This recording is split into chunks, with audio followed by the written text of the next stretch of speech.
This is Danny Flexen here for Seconds Out. Delighted to be joined by 258 Management's head of boxing, Will Harvey. Will, how are you, mate? Very well, thank you, Danny. How are you? I'm good. I can see the big phrase baseball cap atop your Yeah, head. I think that's yeah. a good enough place to start. I hmm feel a bit for Fraser at the moment in that everyone demanded he get, a tougher opponent, someone who could give him rounds. He Mm, brings in Kamil Sokolovsky, who did give him those rounds, and then he's been criticised in some quarters for not performing or not getting him out mm, of there. What's mm. your take on that?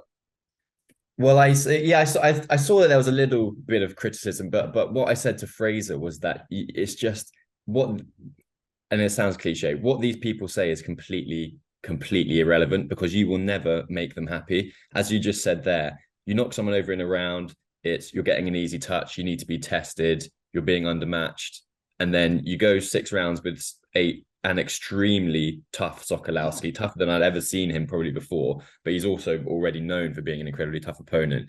You get 6 rounds in with him, which is exactly what we wanted and what everybody was asking for, and then suddenly you're no good because you didn't stop him. So it's completely irrelevant what these fans say. And I let Fraser know that, and he's a big grown up man. He doesn't let what these people on YouTube or wherever else say affect what he's doing or how he's feeling. Fundamentally, in summary, I thought it was perfect. And I said to you before the fight, if he can go 6 rounds and get the 6 rounds in, I would be delighted because at this stage, it's all about he's obviously got the skill sets and he's still adapting into the pro game, but a lot of it is about managing his body, managing his energy, and conditioning himself for the longer rounds.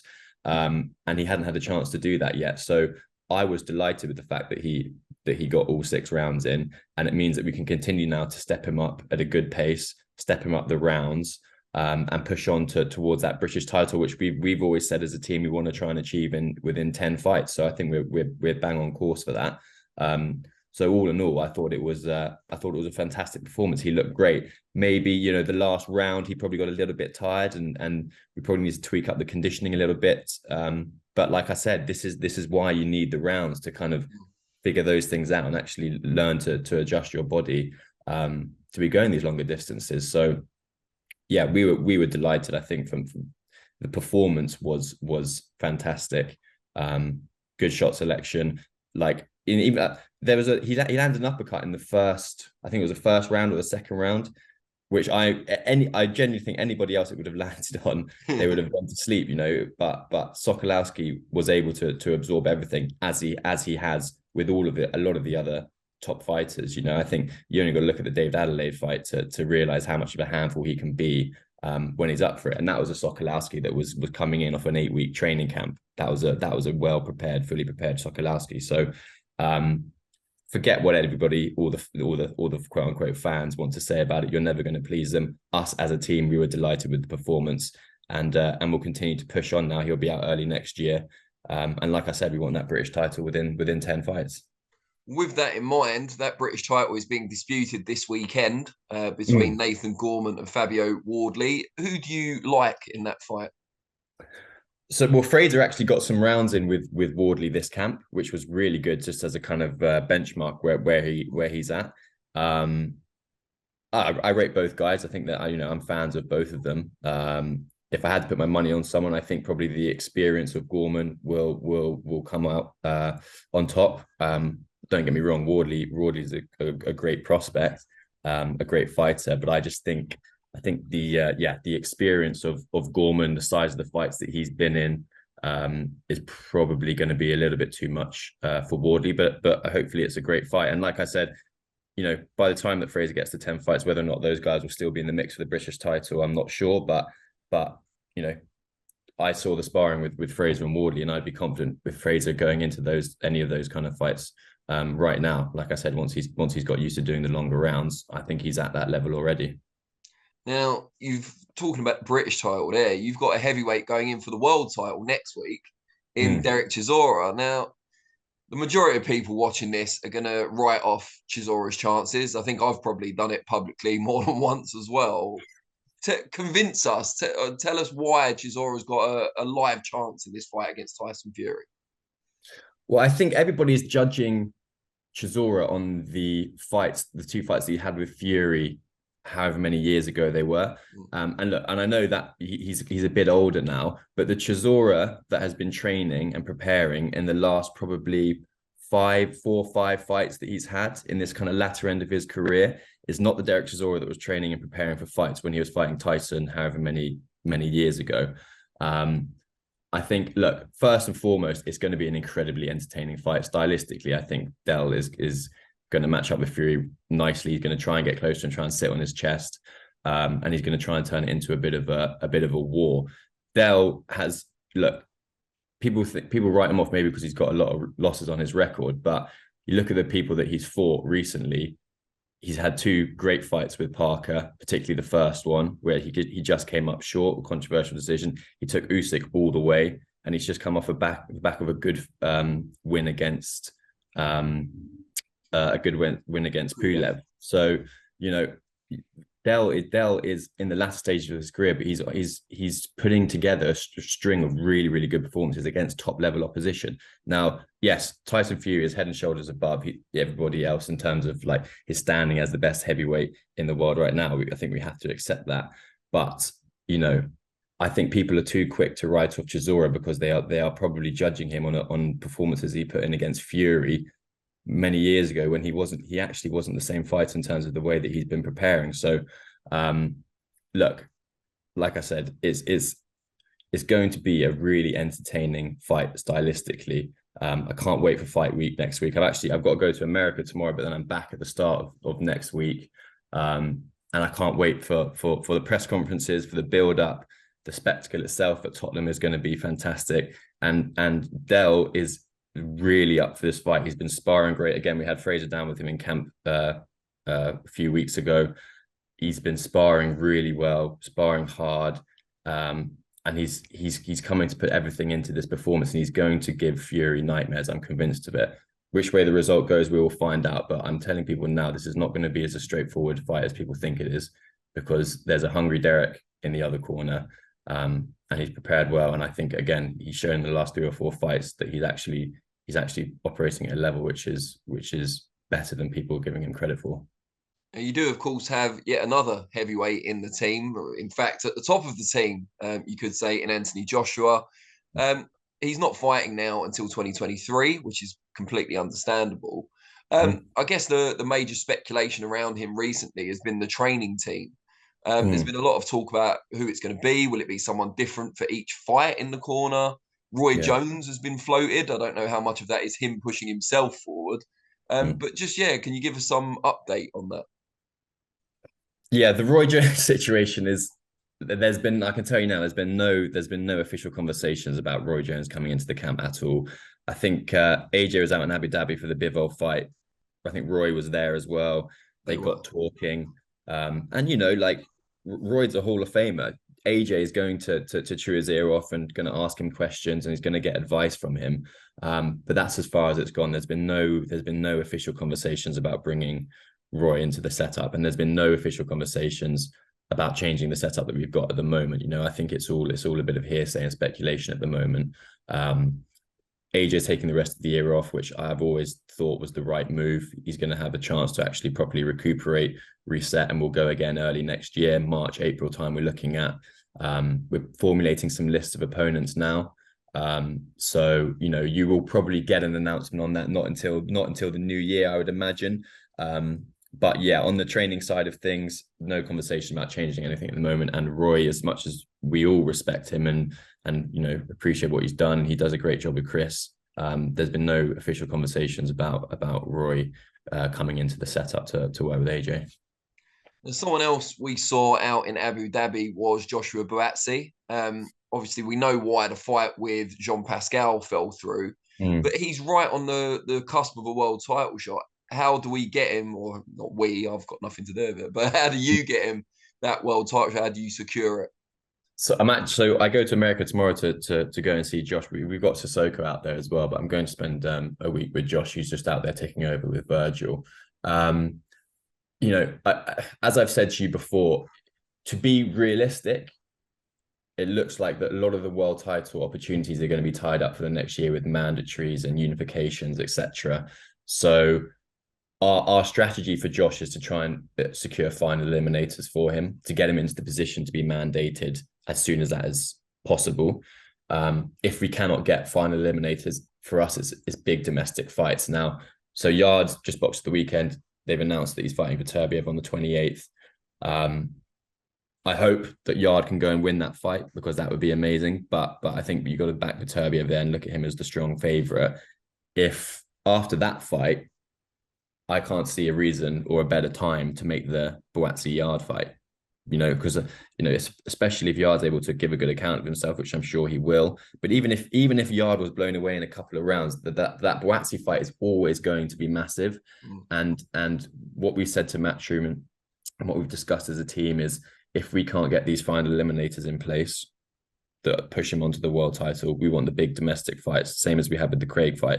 So I would like to see, Josh will be out early next year. We were trying to get him out this year before Christmas, but for one reason or another, it didn't quite work out. But he'll be out early next year, and I would love to see him in that Yard fight. I think it's going to be the perfect time to make it. So we'll see how it all plays out and see which way results go. But final eliminators or big domestic fights for Josh. That's the most important thing. And then realistically, you're going to be looking at world title shot coming around probably towards the end of next year at the earliest, I would imagine.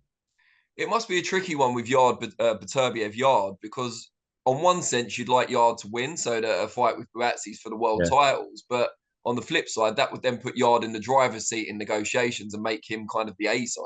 So how do you kind of balance that in your mind? It would do, and then you've got Callum Smith, who's the mandatory for WBC, who will probably jump ahead of the queue. Do you know what I mean? So, look, if Yard is a world champion, quite rightly, he's earned the right to be in the driver's seat, and we would have to accept to be the B side. But we would be confident going into that fight that Josh would be able to win.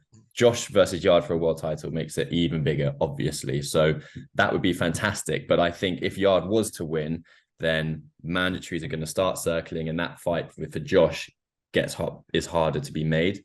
And as I said, I think is always going to be a massive fight. So really, for us, it's probably better if Yard wasn't to get the win, because then he's going to be looking to make his next move. He's going to want to bounce back, and I think there's no better way to bounce back than a massive fight against Buatsi for huge money. So, it's 6 of one, half a dozen of the other.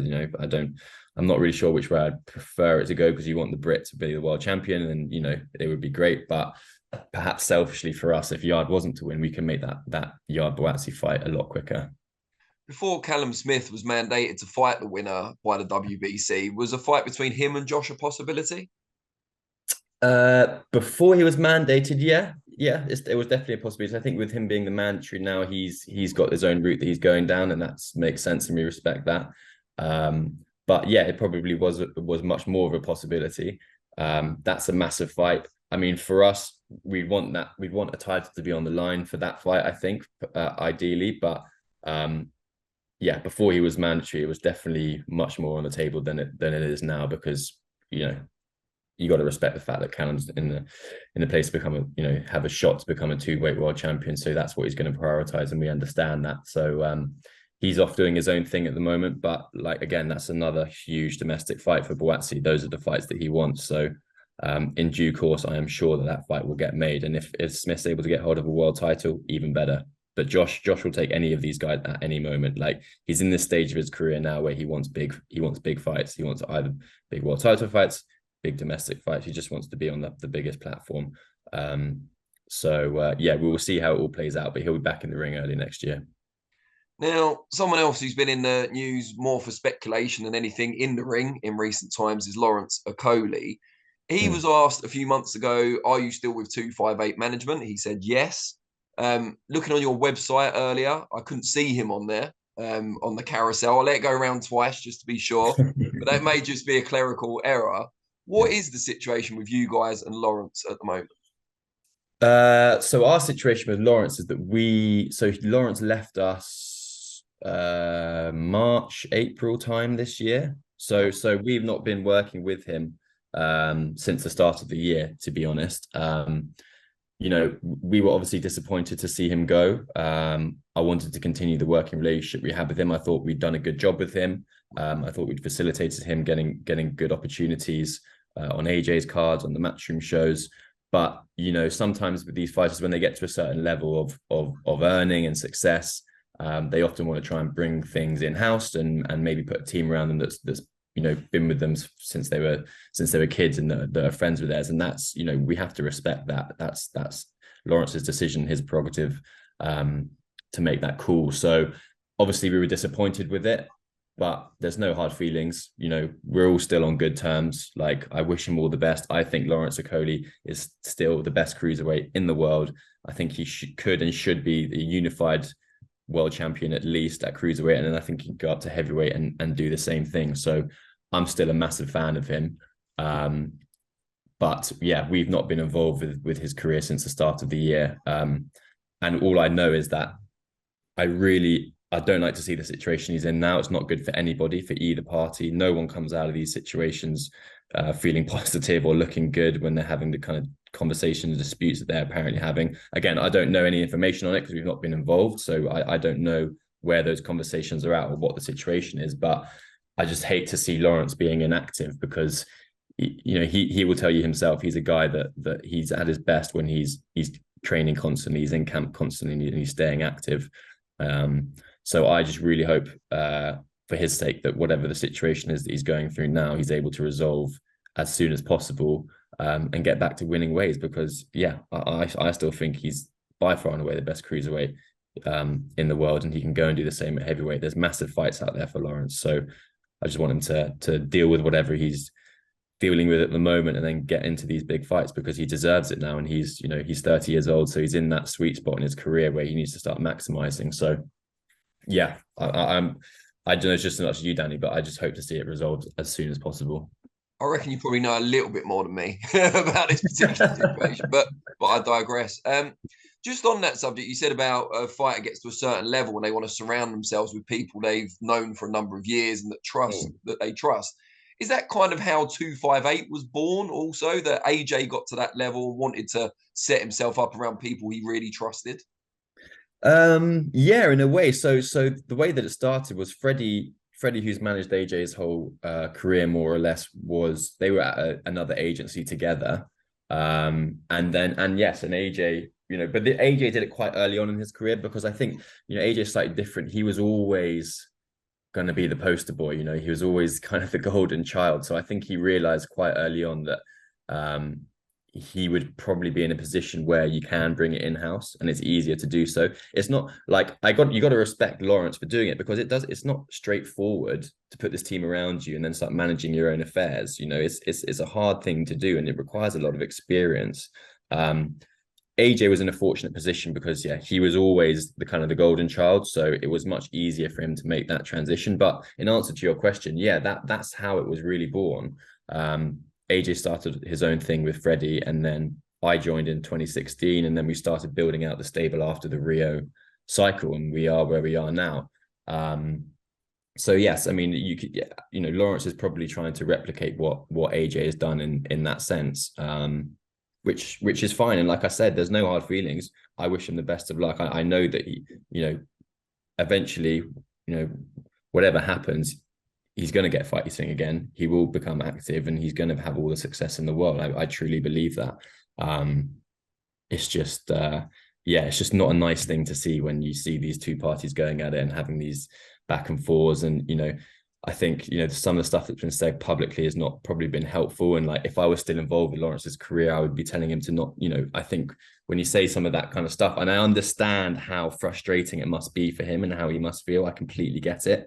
But sometimes when you say stuff like that, you're kind of poking the bear, and you can kind of exaggerate things and escalate things to a place where they don't need to be escalated to. I think probably silence in certain areas is probably much wiser. But look, like I said, it's not really our business anymore. He operates how he wants to operate. I just wish him the best of luck. Real ones apparently move in silence, as someone allegedly once said. But does it frustrate you, not just when you see the social media back and forth between Lawrence and Matchroom or Eddie Hearn or whatever, but also just the situation that he's found himself in? Matchroom claiming there's a fight left on the contract. He obviously wants to move on. Yeah. Are you kind of watching that thinking, oh, I wish I was still involved because I could do something about it? You've got solutions in your mind. I find it incredibly frustrating. Yeah, it's because Lawrence has to take credit for everything he's done, but I feel like I worked very hard and very closely with Lawrence at the start of his career to help get him to where he got to, which I thought was a really good place. World champion, headlining shows, good endorsement deals, etc., etc. And then to see this period of inactivity is so frustrating because it's, it feels like a lot of like the work that was done as a team has kind of been undone in the last year. Now that, like I said, that's not the case. He'll get back to where he needs to get to. I know that, but it's frustrating to see where he was and then the year that he's had now. Like I definitely find that a really frustrating thing. And I feel like it could have been a situation. It was a situation that could have been avoided. I mean, it's public knowledge. Eddie's alluded to it. He was supposed to be fighting on the AJ undercard in August. So whether or not he thinks he's got one fight left, I was just of the opinion that do the fight in August, and then you're free. Sorry, my phone is just ringing. And then you're free to go to market anyway. So you don't need to get into this situation. But by that point, he'd left us, and he had his new team around him who were making the decisions and stuff, and they've got their reasons for doing what they did. But yeah, it's from a personal level, it's frustrating because I've got so much time for Lawrence. I'm so fond of him, and like I said, I worked at 258. I was the guy that looked after him, so I feel like we worked as a team to get some good results and get him into a good position. And it's frustrating to see where it is now. But like I said, he's got good people around him. I'm sure. I know that he's going to get back to fighting one way or another. This situation will get resolved, and he'll kick on. And I just hope that moment comes sooner rather than later. Let's end on a more positive note. I was at the Boxer Media Workout last week, and Shannon Ryan, one of your fighters, was part of that. But she was the only one who came back about an hour later and did another training session, which I thought was incredibly impressive. And had a chat with her coach as well, Coach G. He seems a very, very knowledgeable guy as well. Just tell us a little bit about her and her development. I know she comes from a Taekwondo background on a GB squad, so already had some pedigree. Yeah, already had some good amateur pedigree, like you say, in Taekwondo. There's definitely adjustment that needs to be made when you go into professional boxing. But as you alluded to there, the thing that I'm most impressed about with Shannon, and this is not just in boxing, but this comes into like the commercial side and the PR side of things as well. Her work ethic is incredible, mate. Like, and I think it's only a matter of time before people really start to take notice of her, because the way in which she like, because she's at the very start of her career, and don't forget, this wasn't always her full-time job. She's now got to a position where this is able to be her full-time job. But before, in the last that's only happened in the last year or so. Before she kind of joined us, she was having to work a normal job and have a career as a professional boxer as well. And just to manage those two things, I think is always quite impressive. And then now that she's able to fully focus on her professional boxing career, I've really seen like the way in which she's very similar to AJ. Like, you almost have to rein her in sometimes because she trains at every given opportunity. She's in her mindset, it's if I want to learn and get better, I just have to be in the gym 24/7, take every opportunity I can. I feel like I've just told on her. No, but look, that's good. And look, Coach G knows what he's doing. He knows when to pull her back and when to let her go. And it's the same on the commercial side with her, because obviously we do a lot of commercial stuff for our fighters as well. Everything that we present to her, whether it's a sponsorship and activations or PR opportunities, magazine shoots, sometimes with fighters, without naming names, they're more reluctant to get involved with these sort of things because they don't necessarily see the value of it, or it doesn't really interest them. But Shannon understands, to get to where she wants to get to as a young female in this sport, you have to put yourself out there, and you have to generate as much of the right exposure as you possibly can. And we will never bring anything to her too close to a fight, because obviously we know better than to do that. But certainly early on in camps and in between camps, she doesn't go off on holiday, get out of shape and just sit on the sofa, which some people can do. She's constantly ticking over, staying in shape, ready to go at the drop of a hat into a fight. And then commercially, anything that we've taken to her, she's like, yeah, no problem, time and place, I'm there. And she turns up and she gives it her all. And that's why I think there's those key ingredients there. Aside that, like, she's also a well-schooled amateur and a really, really good fighter. But the ingredients are there in terms of like her mentality, the approach to her work and her work ethic, that I think means that she's going to be a really, really big name in the sport. You know, I think she's definitely going to be a world champion. And I think the way that she is outside of the ring, she's got all the ingredients to become a massive name. So really excited about Shannon's development. Benga as well, who looks after her from a 258 perspective, has done a great job with her. So this next year is going to be massive for her. We want to push on to titles. And she's staying active. Like, credit to Boxer, they're getting her out on shows regularly. So yeah, I'm very excited about the way things are going for Shannon, and we'll see another fantastic performance on Sunday, I'm sure. Great stuff, mate. Have a safe flight over to the US. Tell Josh we said hi. Will do. Yeah, we look forward to seeing him back and you back next week as well for the big fight. Definitely, mate. Maybe we'll do one in person for a change. What an idea! First one, and the podcast as well. We're gonna do the podcast, aren't we? Yes, we are. As soon as you're available. You're too busy. That's where it is. I know. Well, maybe after Dell fights, it becomes a little bit more quiet. So we'll get something in for then. All right, brilliant. All right, well, I'll probably see you next week then. Yeah, we'll do. Cheers, Danny.